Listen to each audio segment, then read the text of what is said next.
if I could go back in time and give myself one piece of advice.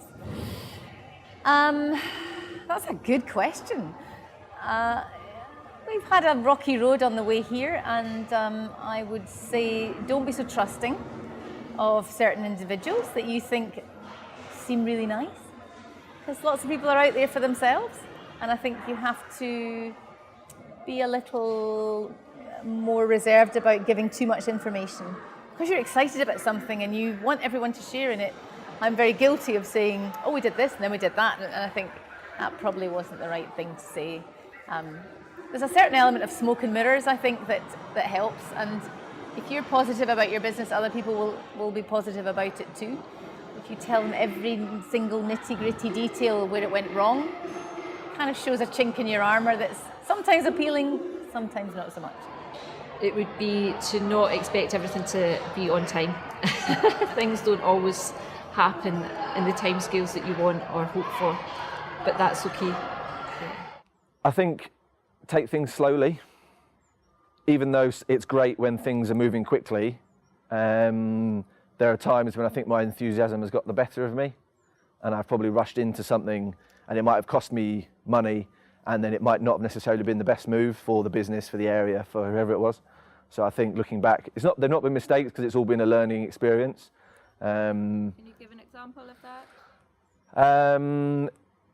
Yeah, I suppose in Dunkeld where we are, you can ride your bike in lots of different places. In fact, Scottish access law says that you can ride anywhere, which is great.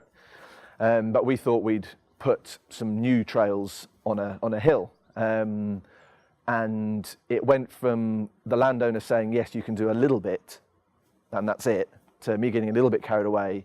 And it went from, yes, you can use spades, to all of a sudden I'd got a 15-ton excavator in to make a big trail, and because I got carried away in the moment, and yeah, let's do this, and then the landowners found out about it and weren't quite so happy about it. And obviously I'd hired all this in and hired a labourer in and all sorts of stuff, thinking it was great, and it would have been great, and all the riders and everyone was happy and the community was happy, but the landowner just said no.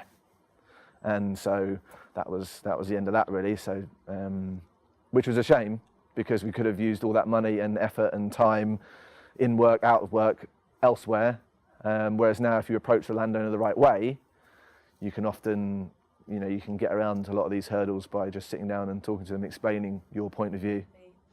Oh, I should have been more meticulous with some of the boring stuff, the IT, the CRM systems, that sort of thing. I should have had a better archive. It's not very exciting. What's the CRM system? The customer relationship management. Okay.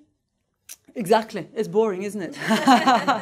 So it's something that you easily avoid, and it just creates, you're just pushing a lot of work in front of you. You have to sit down and face it at some point. You have quite valuable data. You should keep it for the future. It isn't the most exciting part of your business, not compared to selling, not compared to developing new products, but keep on top of IT, because it's going to catch up with you. As well, I was going to say, this sounds an odd thing to say, but beware of friends and family, because, friends and family are rooting for you. And I remember the very first chocolate Kate made, and it looked like a chocolate bar, and I'm thinking, yay, we've got a chocolate bar and it tastes like chocolate. And I remember taking it out to people who really knew their chocolate, and of course everybody was saying, all our friends and family, oh lovely dear, oh well done dear, fantastic. Took it out to people who really knew their chocolate, and I remember the very first person I gave it to, he said, well, it's okay, he says, but you couldn't charge premium price for that. And I remember it was like somebody told me I had an ugly baby, I thought I put my life into this. And it was that kind of, and Kate's talked about having to take the knocks and everything, going back and saying to Kate, they don't really like it, start again. And there was an awful lot of that, not just from the business side, but getting the product right as well. Yes, I do remember that. That was just over Christmas, because I remember spending Christmas just trying to change things and thinking, I have to get this right. Yeah. I think the thing I've learned, but I've learned it already, is recruit well. I think that if you're running a business that needs other people to deliver, then you have to recruit really, really well. And if you don't recruit well, then it can really negatively affect the business and the people in the business. So I think we now focus very, very hard on the recruitment process, whereas it was, that person's just here and at the right time. Now it's, well, do they have the right skills? Do they have the right attitude? and importantly, it's the attitude and their orientation. Skills can be learnt and those can be trained in, but the actual the way that people behave and their kind of enthusiasm is something that is either there or isn't there, really. So is that just in the interview and selection process you're yeah. just picking up? Yeah, mainly once it's about people we meet. We don't always meet people through an interview process. We might meet them through a conference or whatever. But it's those people that often we may even find people that we don't have a role for currently. But as we're a small company, people tend to do sort of more general roles anyway.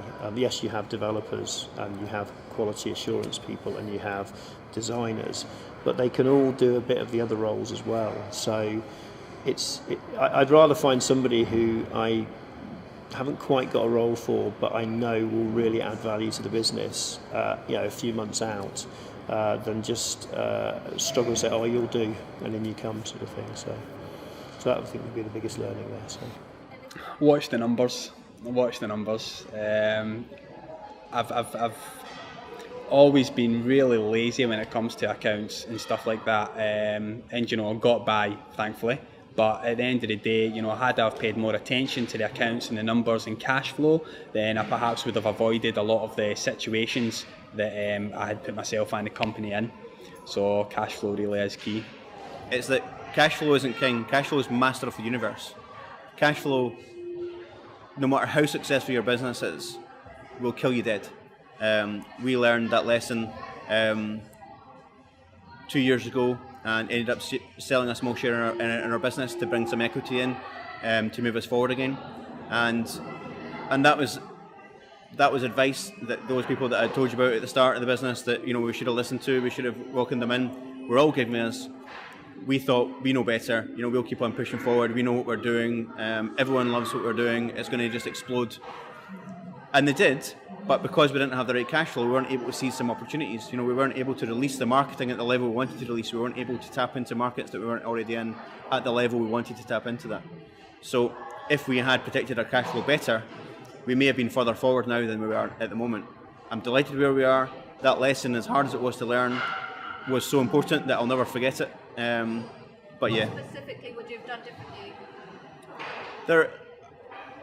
There are expenditures that you make that you think you really need, but actually you just want them. You don't need them, you just want them. And it's making that distinction. You look at the purchase and think, does the business need this? Does the business really need this? Because if it really needs it, then fine. If you need to buy an asset because without that asset you can't actually get into that organisation and realise those revenues, then that's an asset worth buying. If you want to buy the top of the range, for us, Bodystat bioimpedance monitor because we want to have the best and tell them of the best, does that really matter? Did the customer care that we spent £1,000 on it rather than £500 on it? It was, making those decisions based on only what your business needs, and trimming off all the fat, especially in the early stages.